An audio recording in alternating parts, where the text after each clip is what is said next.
Welcome to the Real Voices podcast, where we explore the personal journeys of real estate professionals through their own unique challenges and successes.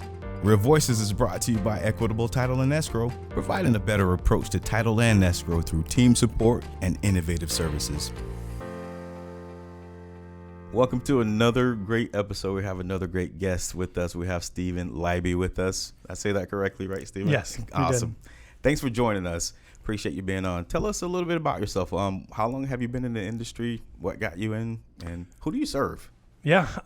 So basically, I got into real estate about coming up on 3 years. Okay. I've been with the Madrano Group for 2 years now. Okay. And then, the people we serve, we work with everybody. Everything that we do is typically residential. Okay. But investors, first-time home buyers, buying your second home, all those. Okay. So did you grow up thinking you'd be a realtor, or how did you decide to make that leap? Yeah, not at all. Actually, I was in corporate sales for like 10 years and just wasn't really liking the grind anymore. Decided to make a change. I had family, friends like that had done real estate, that they liked it.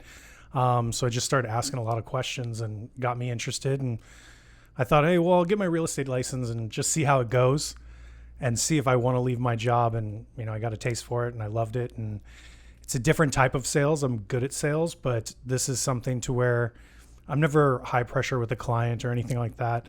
Where my negotiating sales skills kind of come into play are with the other side, the seller or the buyer that I'm not representing. Makes sense. Mm-hmm. So you mentioned 3 years, but 2 with the team. Tell us about that first year. What was that like for you? What made you want to join the team? I guess what happened there? That's a good question. I think I joined the team actually about 6 months in. Okay. So the first 6 months, I just kind of did a lot of work, but not a lot of forward movement. I don't think I was placing my work in the right areas, and I was a little too scattered, trying every little new thing. Like, I read this, and I'll go and look at this type of home sale or something like that. But it just I just had no direction, I guess. Okay. The easiest answer is. Yeah, I appreciate that. So tell me, what has the team aspect helped you, and how has it helped you? What has it done for you? Well, it's given me direction. And probably I would say I've learned in the last 2 years what I would think I would have learned in 5 or 10 on my own. Okay. That makes sense. So just looking back at that first 6 months, what do you think there's something that you wish you knew, like specifically, that would have helped you? I wish I would have. Gosh, that's a good question too. Direction obviously was a big thing because I was doing a lot of stuff, but just not doing it correctly. And I wish I was just more like building an actual sphere, client base or anything like that. I was just I was being in front of people, but I wasn't actively going after people. Makes sense. It's like clients. Makes sense. So tell me a little bit about, I guess your approach to the sale. You mentioned that, you're not high pressured, but tell me a little about like your consultation. What do you focus on when you're with the client? The big thing with the client is focus on is what their needs are, what their motivation is to buy right now. What concerns them about whatever market or, things like that they might have, and just, moving the steps forward, like making sure that, everybody is communicating because, a lot of times there's lenders, and then once we find the home, title, thing like that. Just communication, I think, is key in what I do. I appreciate that. What do you think your biggest challenge is right now with the industry? What are you dealing with most? Gosh, what am I dealing with the most? This market is a pretty crazy market. I would say that, we're dealing a lot with, we just have to be really quick right now. That's the biggest thing is, homes aren't on the market very long. The market moves quickly and you're competing with other offers. So, that's the big thing too, is just to make sure that my clients are aware of, that market and how to tackle it correctly. I'm just thinking that, you got clients who this is maybe their first home and they're maybe a little bit, hesitant to make moves quickly like that. What are some things you do to help them be prepared to make an offer when they find something? Just make sure that all lines of communication are open with, them, me, the lender. They know exactly, what they can afford, things like that. And just making sure that, everything is, there's no unexpecteds. Right. Okay. So corporate sales, I guess I wanted to just go back to that. I love the life before real estate. Mm-hmm. I guess what made you fall out of love with that? What was going on there? You know what? It was just, it was getting really boring. It was just a daily grind, and, wake up, everything's the same every single day. So it was like Groundhog's Day, honestly. And I was just getting really worn out from it. And I mean, that's absolutely not the case with real estate. Every single day is different. So you like the chaos? That you like to manage the chaos? I do. I like a little bit of stress. I think stress is good, and I think that every time that I'm not feeling stress is when I try to add something new to real estate. Makes sense. I love you said in the beginning you were just kind of chasing every new thing. That still can be an issue for many people. Real estate agents, there's always something new for you to try and something to buy. So how have you managed that now? What have you done to not get caught up with the new shiny thing? Gosh, I am the person that kind of gets caught up with the new shiny thing sometimes.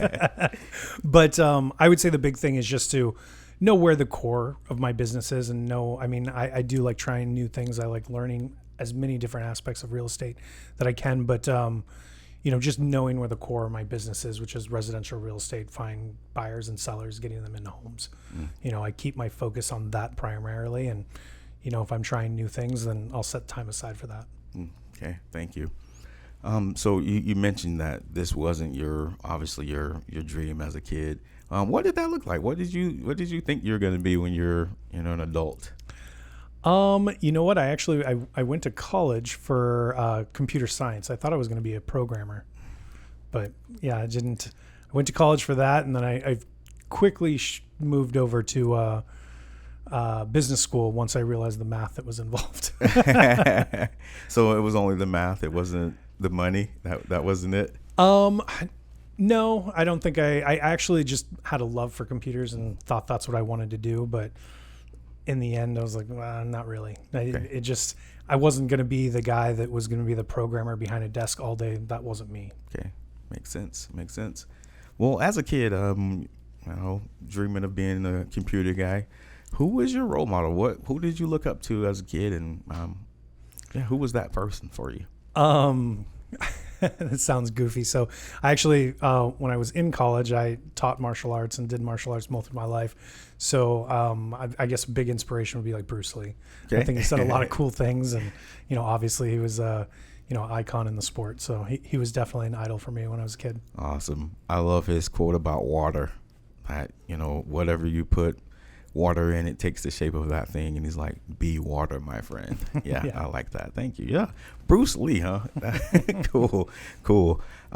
So kind of staying in the childhood, I like to ask people who love to hustle. I think real estate agents hustle. They're hustlers.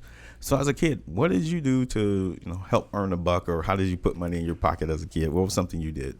Yeah, so actually pretty young. My dad was definitely someone that made me do chores at a pretty young age. So I think I was mowing the yard about time when my chin was coming up the handle.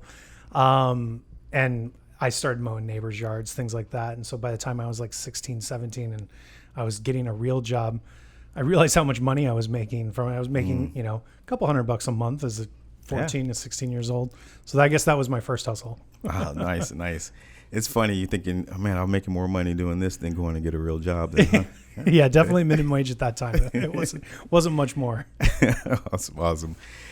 So just kind of rolling through, you said you went to college and, you did that good thing. I guess, as life unfolds for you at the time, what are some things you did for adventure? What did you do to, I guess, challenge the system? Anything you did that was adventurous? Yeah, I mean, I guess I I was just the quintessential little rebel skateboarder kid. Okay. So I guess that would be, my, beat the system kind of thing. I don't know what you call that, but yeah, that was a little skateboarder. Skater, huh? Yeah. I was actually telling my kids about that back in high school and middle school. My age was, you were the skaters or the bikers, and which were you in on? And so, yeah, I was a biker, I guess.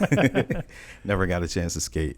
So do you consider yourself adventurous at all? Do you do interesting things now? What is hobby wise? What are you doing? Yeah. So, me and my wife always like taking trips. Okay. So, on those trips are usually to places, Costa Rica, Hawaii, things like that. And we try to get in much of the nature and the adventure in those places as possible. So yeah, love to hike, love to just be outdoors, camping, all that stuff. So I would consider myself moderately adventurous. Cool.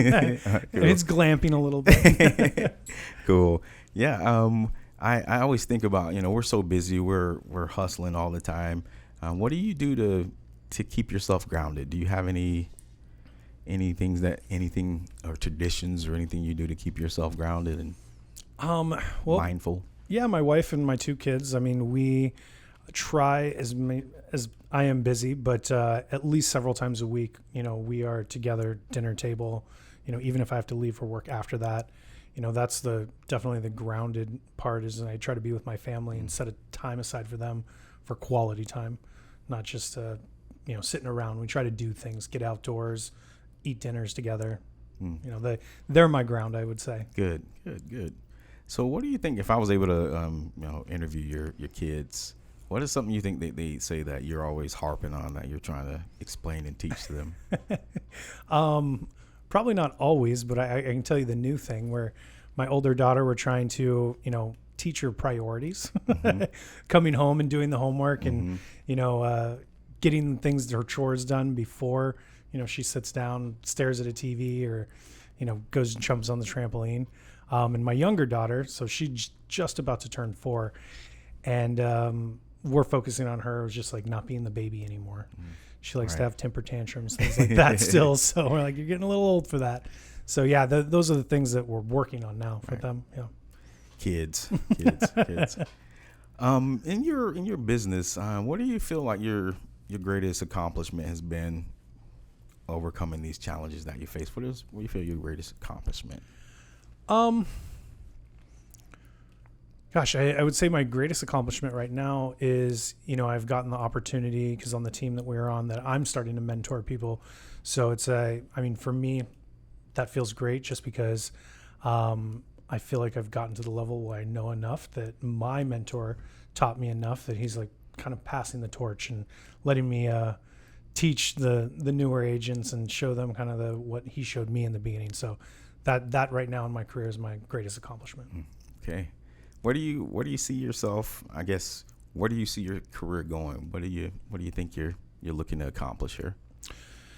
Yeah, right now I'm loving what we're doing with the team and how we're growing. I started on the team pretty early on, but now we're, I want to say 3 times the size that we were when I started. So I see myself just growing with this team and I think that we're going to get even bigger, and just the new aspects of, positions that are going to come in, like mentoring and things like that. I see myself helping out with that a lot. Cool. What's your motto? Ooh, my motto.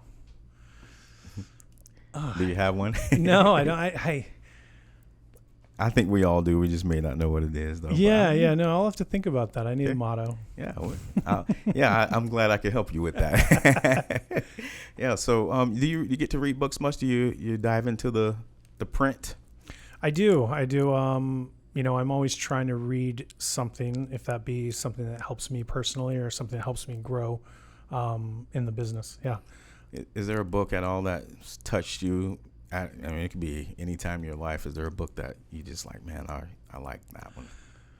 Oh, that's a hard question, because I think I've learned a lot of 1 or 2 things from a lot of books. My favorite book that I'm reading right now is Don't Split the Difference. Okay. It's a good book. I've heard of that. What is that one on? What is? It's about an FBI negotiator and just, how to was written by an FBI negotiator, and it's basically just how to negotiate and how to, hold your ground. Yeah, interesting. Yeah. I may need to check that out. Okay, cool. It's a neat book. Cool. I guess to go back to, business wise, you mentioned that you see yourself growing with the team and moving forward. Do you ever see yourself like jumping back on your own or starting your own team, or where do you think you're going to end up? Well, good question. Right now, no. I did, when I joined the team, I thought, I'm going to learn as much as I can and, move on when I feel that I've gotten to that peak and try to do something on my own. But right now, with the way that we're growing and the opportunities that are going to, come in front of us, I'm going to stick it out. And I mean, until that changes, right. I really enjoy being on the team. The team's honestly a family at this point. So, I don't see myself going anywhere anytime soon. Okay. Is there anything you wish you could redo? Like this, if there was a redo button, you push it. Yeah, I would have reached out for help sooner. I wouldn't have let those 6 months go by and doing, just kind of spinning my wheels. I wish I had a little bit more, focus. Like somebody had pointed me in the right direction. Yeah. Okay. So, what would you teach or tell to new agents who are coming into the business and maybe struggling? Like, what is something you tell them? Yeah. So, I felt like when I was coming into it, knowing a lot about negotiating sales, things like that, and, just wanting to do something on my own and, whatever, not getting help. I thought that there was some sort of, I was going to get an award in the end for that. But if I was to tell any new agent, because when you go, every agent that I know has gone through the, the 90 hours and done the tests and everything like that.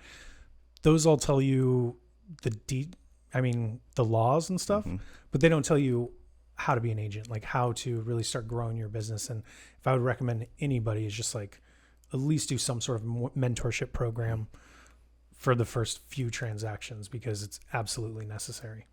I like that. I appreciate that. Thank you. Where can the people find you? Where can we locate you? Yeah, you can email me. My email's steve@themadronogroup.com, or my best phone number would be my cell phone. I'm usually available. If I don't, leave me a message. I'll call you back probably within the hour, and that's 602-317-0234. Awesome. Hey, I appreciate you coming on. I had a great conversation with you and got some nuggets out of that. So thank you so much. Appreciate it. Awesome. Thank you. Thanks.